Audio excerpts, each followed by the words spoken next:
नमस्कार, आप देख रहे हैं बिस्तक का खास शो। मैं हूं रजत देवगन। दिवाली के मौके पर हम कामना करते हैं कि आपका जीवन सुख समृद्धि से भरा हो, माँ लक्ष्मी का आपके घर में आगमन हो, आप स्वस्थ रहें, आपको ढेर सारी खुशियां मिलें।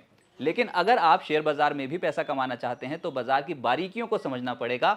और आज हमारे खास मेहमान उन्हीं से जानेंगे कि इस समय बाजार में आपको क्या करना चाहिए। हमारे साथ जुड़े हैं मिस्टर बसंत महेश्वरी, को फाउंडर एंड पार्टनर हैं वेल्थ एडवाइजर्स एलएलपी की, और उन्होंने एक बुक भी लिखी है द थॉटफुल इन्वेस्टर। बहुत बहुत स्वागत है आपका बिस्तक पे। Thank you sir, thank you. बोलिए।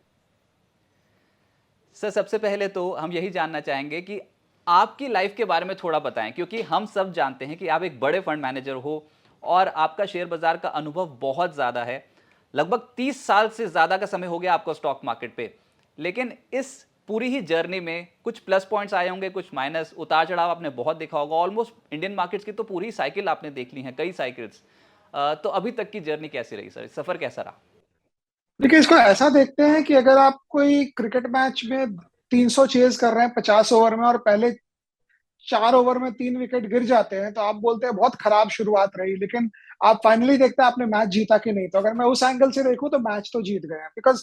और मैं आपको क्यों बोल रहा हूं कि पहले कुछ ओवरों में काफी विकेट गिर गए, बिकॉज पहले 7-8 साल 9 साल तक तो पता ही नहीं था क्या करना है।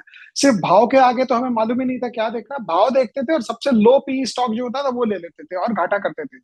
और फिर आप बोलेंगे आप सस्टेन कैसे किए, तो सस्टेन इसलिए किए बिकॉज एक फैमिली बिजनेस था, वहां से कुछ कैश फ्लो आता था, घर का बिजनेस था, कुछ मुझे सैलरी में ले लेता था वहां से अपने फादर को बोलकर कि मुझे अगर ऑफिस जाऊंगा मैं तो मैं कुछ पैसे लूंगा। और वो सारे पैसे शेयर बाजार में लगाते थे, लेकिन कुछ समझ नहीं आता था हो क्या रहा है। एंड ये रिजल्ट हुआ कि 2001 तक कुछ पैसे बने नहीं।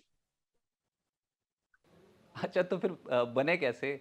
वो पहला पॉइंट अगर आपको याद हो, जो आपने समझा स्टॉक मार्केट को रियल सेंस में, और उसके बाद किस तरीके का इन्वेस्टमेंट स्टाइल आपने अपनाया? देखिए क्या हुआ, क्या 2000 ईयर में हमारा जो फैमिली बिजनेस था, माय फादर पास्ट अवे, तो वो सब जीरो हो गया। फिर कुछ था नहीं करने को, पैसे खत्म हो गए थे। तो अब घर भी चलाना था, सब कुछ था। तो अब मैं ट्यूशन करने लग गया और छोटे छोटे पैसे थे, बस अंदर से विश्वास ही था कि पैसा बनेगा तो शेयर बाजार से ही बनेगा। और फिर मैं कहता हूँ कि the money which you bring to the market which you can afford to lose, you will lose it. इसका ये मतलब है, अगर हम बोलते हैं ना कि भाई उतना ही पैसे लगाओ जितने तुम खो सकते हो, तो गारंटी आप खो दोगे, बिकॉज आपकी मानसिकता ही वो रहेगी कि वो पैसे लगाओ जब खो सकते हो। तो 2001 के बाद मैं जो पैसा लगाता था मैं खो नहीं सकता था, बिकॉज वो पैसा खोते ही सब कुछ ही और खत्म हो जाता। तो फिर किताबें पढ़ी, लोगों के बारे में समझा कि जिन्होंने पैसे बनाए हैं वो कैसे बनाए। और फिर एक फिलॉसफी अपने आप, क्या होता है ना, ये मुर्गी और अंडे वाली कहानी है कि आपकी थ्योरी आप शुरू कर लें कि मैं ये थ्योरी लूंगा, जब तक पैसे नहीं बनते उस थ्योरी से आपको थ्योरी में खुद ही विश्वास नहीं होगा। तो पैंटालून बना जहाँ 40 गुना पैसा बना, फिर पेज इंडस्ट्रीज आया वहां पैसे बने। और सिंपल बात ये, रिस्क बहुत लिया, बहुत रिस्क लिया, आज भी रिस्क लेते हैं। बिकॉज मुझे ये पता है कि रिस्क फ्री और टेंशन फ्री हिसाब से कोई अमीर तो हो नहीं सकता। आपको अगर अमीर होना है तो रिस्क तो लेना पड़ेगा। पर सर, डायनामिक्स तो बहुत बदल गए हैं पिछले 30 साल में, इंडियन स्टॉक मार्केट्स के, वर्ल्ड स्टॉक मार्केट के। और आप तो बड़े बड़े फंड मैनेजर्स से बात करते हो, इंटरैक्ट करते हो, तो किस तरीके का बदलाव देखा है ओल्ड स्टाइल ऑफ इन्वेस्टिंग में और आजकल के तरीके की जो इन्वेस्टिंग हो रही है उसमें? पुराने स्टाइल इन्वेस्टिंग में ये था कि धीरे धीरे खबर फैलती थी। तो अगर मंदी आ रही है तो 3-3 साल 4-4 साल तक मंदी आ रही है, बिकॉज आपको पहले पता चला, मुझे बाद पता चला, मेरे बाद किसी और को पता चला। अब क्या है, व्हाट्सएप से, ट्विटर से, फेसबुक से और आप जैसे यूट्यूब चैनल से पूरी इंडिया, पूरी दुनिया को हर चीज उसी क्षण पता चल जाता है। तो उसी दरवाजे से सबको निकलना है, उसी दरवाजे से सबको आना है। तो मंदी भी कंप्रेस हो गई और तेजी भी कंप्रेस हो गई। अब ये जैसे मैं कहता हूँ, अभी मनमोहन देसाई की पिक्चर की तरह हो गई है कि फट फट करके सीन चेंज होता है, अमिताभ बच्चन कब आते हैं और कब जाते हैं पता ही नहीं चलता। राइट। लेकिन सर, अब ये 2022 का जो साल गया है ना, इट्स वेरी डिफिकल्ट, बहुत मुश्किल हो गया पैसा बनाना। एक तो आपने अपनी रणनीति में क्या बदलाव किया, और इस पूरी सिचुएशन को अभी आप कैसे हैंडल कर रहे हो एज अ फंड मैनेजर? देखिए 2020 में हमें बहुत प्रॉब्लम हुई थी फाइनेंशियली स्टॉक्स को लेकर, बिकॉज कोविड के समय सबका पोर्टफोलियो गिरा था, हमारा भी गिरा था। तो जब आपके जाते हैं ना, तो आप एक झटपट मोड में आ जाते हैं कि मैं फटफट करके उस पैसे को बना लूं वापस। तो हमने मेटल लिया, टाटा स्टील लिया, वेदांता लिया, उसके बाद थोड़ा जेएसडब्ल्यू लिया, उसमें डबल ट्रिपल पैसे किए। वो करने के बाद हमें ये लगा कि ये जल्दी से तो पैसा बन गया। रिलायंस का भी शेयर लिया हमने, उसमें भी पैसे बने थोड़े, हमारी रिकवरी हुई। लेकिन उसे डायरेक्शन क्या हुआ, थोड़ा सा इधर उधर हो गया, इन द सेंस कि आप शॉर्ट टर्म जब पैसा बनाने जाते हो तो लॉन्ग टर्म व्यू आपका छूट जाता है। तो 2020, 21, 22 में हम लो वैल्यू, लो प्राइस नहीं, हाई वैल्यू, थोड़े पिटे हुए शेयर, कम पी शेयर जो जल्दी बढ़ जाए उसमें गए। और अभी भी हम स्ट्रैटेजी वापस हम बैक टू स्क्वायर वन हो रहे हैं, जिसको हम लोग कहते हैं घर वापसी कर रहे हैं, कि पुराने वाले फॉर्मेट में अब हम आएंगे, धीरे धीरे आने का चेष्टा भी कर रहे हैं कि स्टॉक्स लो 3 4 5 साल के लिए रखो और उसके बाद छोड़ दो। बट ये लास्ट 2 3 साल बड़े उथल पुथल वाले रहे हैं, बिकॉज आपको स्ट्रैटेजी चेंज करनी पड़ी थी, बिकॉज मार्केट जब कोविड के समय गिरा, तो क्या होता है ना शेयर बाजार में, एक रजत जी अपने दर्शकों को ये चीज बताना बहुत जरूरी है। आप सपोज एक टेक्सटाइल का काम कर रहे हैं, राइट? तो 1 साल आपका मंदा जाता है ना, तो पिछले 29 साल आपके सुरक्षित हैं। शेयर बाजार में जब जो साल मंदा जाता है ना, वो पूरा आपको पीछे जीरो से लेकर जाता है, तो पिछले 30 साल का पैसा आपके टेबल पे रखा रहता है, और वो जो अगर मंदी आती है तो पूरे 30 साल के पैसे उठाती है। कोई भी बिजनेस हो, टायर का काम हो, गाड़ी का काम हो, आप टैक्सी चला रहे हो, आप ऑटो चला रहे हो, उसमें से उसी दिन का, उसी महीने का, उसी साल का पैसा जाता है।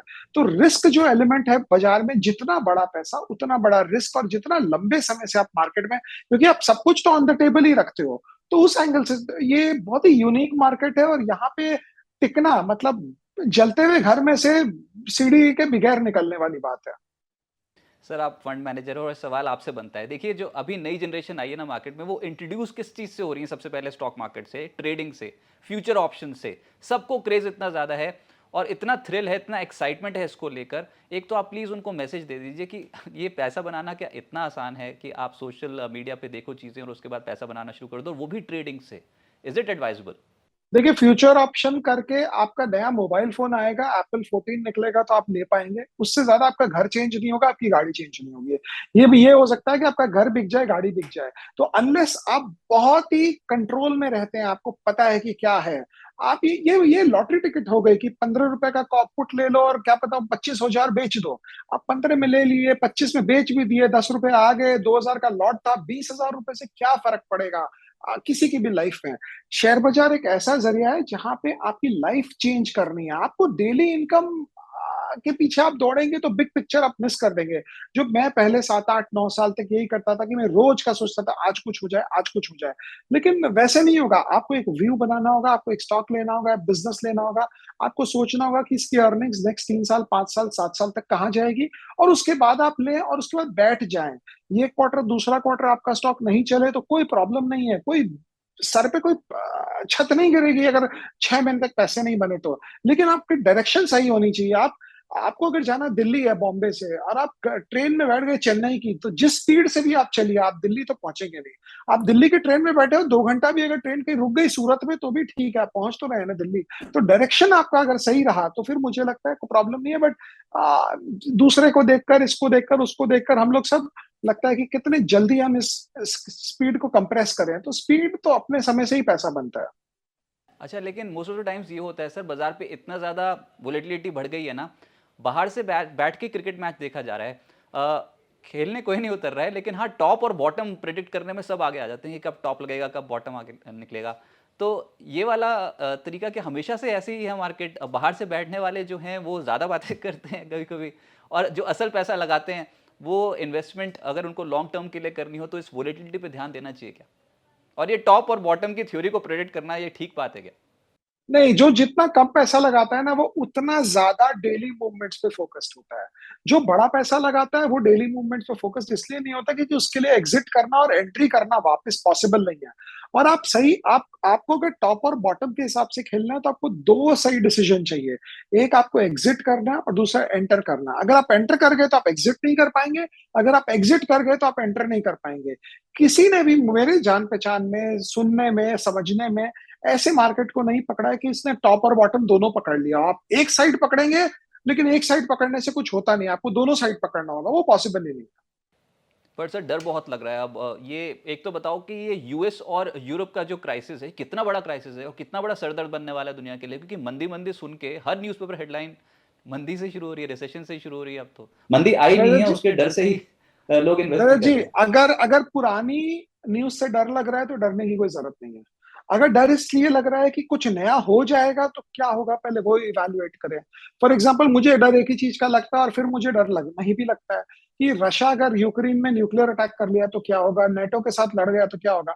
तो डर तो बहुत लगता है कि सब कुछ खत्म हो जाएगा, और फिर डर नहीं लगता है कि हम भी खत्म हो जाएंगे, फिर करना क्या है। तो एज्यूम ऐसा करना कि जो पुरानी खबर है, जितनी बार आप चलाओगे ना, अब आप भी अगर अपने चैनल पे रशिया यूक्रेन 20 बार चलाओगे तो आप देखेंगे आपके जो व्यूअर्स है वो कहीं और चले जाएँगे, बोले हो गया रशिया यूक्रेन, अब किसको मतलब पड़ी है। तो जो पुरानी खबर है वो बार-बार आएगी, बार-बार जाएगी, लेकिन उससे बाज़ार एक लेवल के बाद नहीं गिरेगा। अब ये प्रॉब्लम ये है, मुझे लगता है जनवरी तक का प्रॉब्लम है। आपको जनवरी तक टिकना होगा, अगर आप जनवरी तक टिक गए तो फिर बहुत अच्छा है, नॉर्मल आपके रिटर्न्स बनेंगे वापस उसके बाद। और जनवरी क्यों बोल रहा हूँ कि फेड जो है वो जनवरी तक इंटरेस्ट रेट हाइक करेगी। जनवरी के बाद एक पॉज़ है, तो पॉज़ तो बाज़ार पॉज़िटिव ही लेगा कि पॉज़ में मार्केट ये सोचेगा कि अब ये रेट कट कब होगा, 2 महीने बाद, 4 महीने बाद, 6 महीने बाद। बट और बेस इफेक्ट आ जाएगा इन्फ्लेशन का। तो इतना जो समय निकालें आप, 3 महीना और निकालें, जैसे आप आईसीयू में कोई पेशेंट होता है, तो डॉक्टर बोलता है 72 घंटे की बात है, तो मुझे लगता है 3 महीने की बात है, 3 महीने तक आप टिके रहेंगे तो फिर सब ठीक है। पर सर इंडियन मार्केट्स क्या जो रेजिलियंस शो कर रहे हैं, इसका मतलब ये है कि क्या वो बाकी मार्केट्स की तुलना में अब ओवर वैल्यूड हो गए हैं? क्या ये थ्योरी सही है, ये आंकलन सही है? क्योंकि एफआईएस तो रूठे हुए हैं, सबको पता है, और हमने डीआईएस के बलबूते ही अभी तक अपने आप को बचा रखा है। पर क्या हम ग्लोबल पीयर्स के मुकाबले महंगे हो चले हैं? नहीं देखिए, इंडियन मार्केट जून तक तो आउट परफॉर्म नहीं कर रहा था, जून तक अंडर परफॉर्म कर रहा था। सडनली आप बोलेंगे जून में ऐसा क्या चेंज हुआ? तो क्रूड ऑयल जो कच्चा तेल जिसको आप लोग कहते हो, वो $130 चला गया था, वो वापस 85-90 की तरफ आया है। तो इंडिया की 25-30% प्रॉब्लम कच्चा तेल है, और वो अगर कंट्रोल में आ जाती है तो हमारा बैलेंस ऑफ पेमेंट ठीक होता है, हमारा करेंसी ठीक होता है, हमारा इंपोर्ट एक्सपोर्ट ठीक हो जाता है, इन्फ्लेशन ठीक हो जाता है। तो हमारा समझिए, हमारा जो हार्ट का जो बीट हम देखते हैं, वो कच्चा तेल is the most important thing. वो क्योंकि अब कंट्रोल में आ रहा है, मैं आपको ये कह सकता हूँ, अगर क्रूड ऑयल $70 तक आ जाए तो अमेरिका चाहे, अगर गिरेगा तब तो हम बढ़ नहीं सकते, बट अमेरिका अगर स्टेबल रहा तो हम ऑल टाइम हाई मार देंगे, बिकॉज अमेरिका जिसको हम लोग कहते हैं सबसे बड़ा मार्केट है, वो तो सबसे बड़ा मंदिर है कैपिटलिज्म का। अमेरिका गिरते रहे और हम बढ़ते जाए, ऐसा नहीं होगा। क्योंकि चक्कर है कि आप डोमेस्टिक वाले भी, अगर मुझे भी 50,000 लगाना है ना, और डाउ अगर 600 पॉइंट नीचे बंद हुआ ना, तो मैं नहीं लगाऊंगा। मैं एक लोकल हूँ, मैं इंडियन पासपोर्ट होल्ड करता हूँ, लेकिन मैं भी डाउ देख के पैसा लगाता हूँ। मैं मतलब एक एग्जांपल दे रहा हूँ। तो डाउ को नॉर्मल रहना पड़ेगा, तो ही लोकल वाले भी पैसा लगाएंगे। और डाउ 600 पॉइंट ऊपर होगा, डाउ 1000 पॉइंट ऊपर चलेगा, तो हम लोग और जोर से पैसा लगाएंगे। तो मुझे लगता है इस एंगल से देखना चाहिए कि अमेरिका स्टेबिलिटी लाएगा, और क्रूड ऑयल नीचे आएगा तो हम ऊपर चल पड़ेंगे। अमेरिका गिरता रहेगा तो हम किसी ढंग से अटके लटके रहेंगे, और क्रूड ऑयल अगर ऊपर चला गया तो फिर हम वापस नीचे आ जाएंगे। नहीं तो फिर आप ये देख रहे हो रोज की वोलेटिलिटी जो अमेरिकन मार्केट्स में है, कितनी जबरदस्त रफ्तार से टूटे हैं अमेरिकन मार्केट्स इस साल। और रोज ही कुछ ना कुछ, कभी भी कोई फेड छींक मार देता है तो उसके बाद तो अमेरिका की हालत टाइट हो जाती है, और साथ साथ फिर हम भी लुढ़कना शुरू हो जाते हैं। तो अभी ये वो तो अपनी ग्रोथ घटाने के चक्कर में बैठे हुए हैं, महंगाई से निपटने के लिए वो ग्रोथ बोल रहे हैं कि कम हो जाए किसी तरीके से। नहीं, ग्रोथ वो घटाएंगे, और क्योंकि ग्लोबली इतना डेट है ना, वो इंटरेस्ट रेट बढ़ा के रख नहीं सकते। आपको पता है इंग्लैंड में क्या हुआ? वो पहले इंटरेस्ट रेट बढ़ाने गए, और जब इंटरेस्ट रेट बढ़ाने गए तो उनको पता चला उनके पेंशन फंड ही लुढ़क रहे हैं। तो रातों रात एक साइड से वहां पे इंटरेस्ट रेट बढ़ा रहे हैं, दूसरे साइड से आकर वो बॉन्ड बाइंग शुरू कर दिए। मतलब ये हाँ। कर क्या रहे हैं, ये लोग को खुद ही नहीं पता है, इन द सेंस कि ये वहीं तक बच्चे को मारेंगे कि बच्चे की हड्डी नहीं टूटे। आप ऐसे समझ के चलिए, बच्चा फेल हो रहा है, बच्चा पढ़ नहीं रहा है, पिटाई हो रही है, लेकिन जब उनको लगता है कि बच्चे को ज्यादा चोट लग रही है, फिर ये मारपीट बंद कर देते, फिर देखते हो रिकवर किया तो फिर थप्पड़ मारते हैं। तो उस एंगल से आप देखिए, बिकॉज इंग्लैंड में ही आप देखिए दो कॉन्ट्राडिक्टरी चीजें हुई है। इंटरेस्ट रेट बढ़ाया गया, और फिर बॉन्ड में बैंक ऑफ इंग्लैंड ने बॉन्ड बाइंग किया, तो और मार्केट में पैसा डाला। तो ये जब तक इंटरेस्ट रेट बढ़ाएंगे, जब तक ये देख रहे हैं इकोनॉमी स्लो डाउन हो, जिस दिन इनको नजर आएगा कि इकोनॉमिक स्लो डाउन नहीं हो रहा है, इकोनॉमिक कोलैप्स की तरफ आ रही है, ये अपने आप ही छोड़ देंगे। और मुझे लगता है फेड भी 2-3 महीने का और है, जनवरी तक आपको टिकना है, फिर सब ठीक है। अच्छा, तो फिर आप अब ना मार्केट्स पे आते हैं सर। अगर अभी ऐसे एनवायरनमेंट में कोई स्टॉक खरीदना हो तो आप क्या देख के खरीदोगे? क्या कुछ होना चाहिए किसी कंपनी में? एक तो ये बता दो कि इस समय वैल्यू तलाशें या फिर ग्रोथ स्टाइल पे ही जाएं। आप कौन से स्टाइल को अपना के इन्वेस्ट कर रहे हो अभी? अगर रियली आपको ग्रोथ देखना है तो जनवरी के बाद देखें, जब इंटरेस्ट रेट कट की तरफ आएगा, बिकॉज जब इंटरेस्ट रेट घटता है तो ग्रोथ स्टॉक्स अच्छे करते हैं। अगर इंटरेस्ट रेट्स बढ़ रहा है तो वैल्यू स्टॉक्स अच्छा करेंगे। लेकिन ये वैल्यू और ग्रोथ ऐसा नहीं है कि हम ट्रेन से चलते चलते बस पे आ गए, बस पे चलते चलते ट्रेन पे आ गए।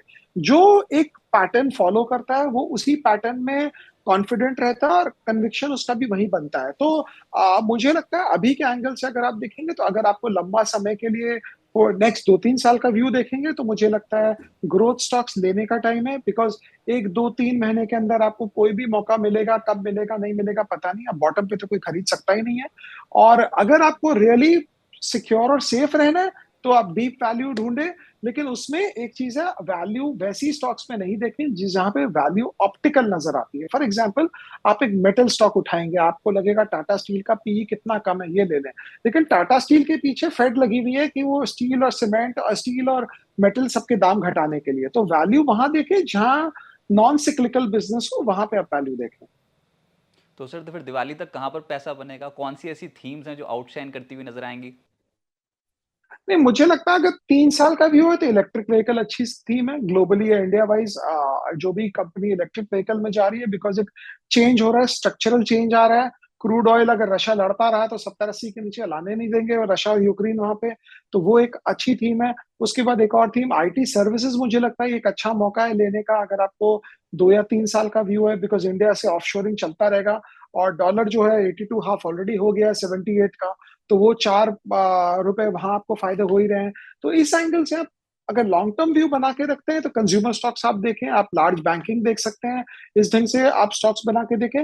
हाँ, बट अगर आपको तो 3 महीना, 6 महीने के लिए अगर आपको देखना है, तो बहुत मुश्किल है ये मार्केट में 3 महीना, 6 महीना का करना, बिकॉज़ यहाँ पे म्यूज़िकल चेयर में म्यूज़िक बंद होता है और आपकी कुर्सी गायब हो जाती है, फिर आपको पता नहीं चलता कहाँ जाए। तो आपको लॉन्ग टर्म व्यू से इन्वेस्ट करेंगे तो अच्छा रहेगा। आपने आईटी भी बोला ना, अभी आईटी आईटी कंपनियां, तो ये क्या बहुत बीटन डाउन है और यहाँ से खरीदना चाहिए इन स्टॉक्स को, चाहे धीरे धीरे करके ही सही, लेकिन आईटी आउट परफॉर्म करेगा क्या मार्केट को? नहीं, आउट परफॉर्म तो अभी 1-2 महीना टफ रहेगा, but mid hmm, cap IT on an average 50 से 55% डाउन है, ऊपर से, टॉप से। Yes, yes. और शेयर बाजार में हम कहते हैं 20% घटने के बाद तुम फ़ोन करते हैं कि हुआ क्या? 40% घटने के बाद तुमको पता चलता है ये प्रॉब्लम है। और जब तक 60% घट जाता है उसके बाद घटता नहीं है अनलेस कंपनी में ताला लग रहा हो। तो अगर आप उस एंगल और उस कांसेप्ट से चलेंगे तो यहाँ से 15% मैक्सिमम, अब 15% में तो कोई बोलेगा कि जान ही निकल जाएगी, बट मैक्सिमम 10 से 15% का बॉटम है। ज़्यादा से ज़्यादा आपको यहाँ से साइडवेज़ जाना है, बिकॉज़ ऊपर से नीचे स्टॉक फिर 50-60% गिर गए होंगे। और 60% से ज़्यादा स्टॉक गिरते नहीं है अनलेस कंपनी में कोई ताला लग गई हो तो। तो ये सब कंपनियों में ताला तो कहीं लगेगा नहीं, तो उस एंगल से आप देख सकते हैं और लेके इसको रखना पड़ेगा, रखेंगे तो पैसा अच्छा बनेगा। तो बसंत सर, बहुत शुक्रिया अपना समय बिस्तक को देने के लिए। Happy Diwali sir.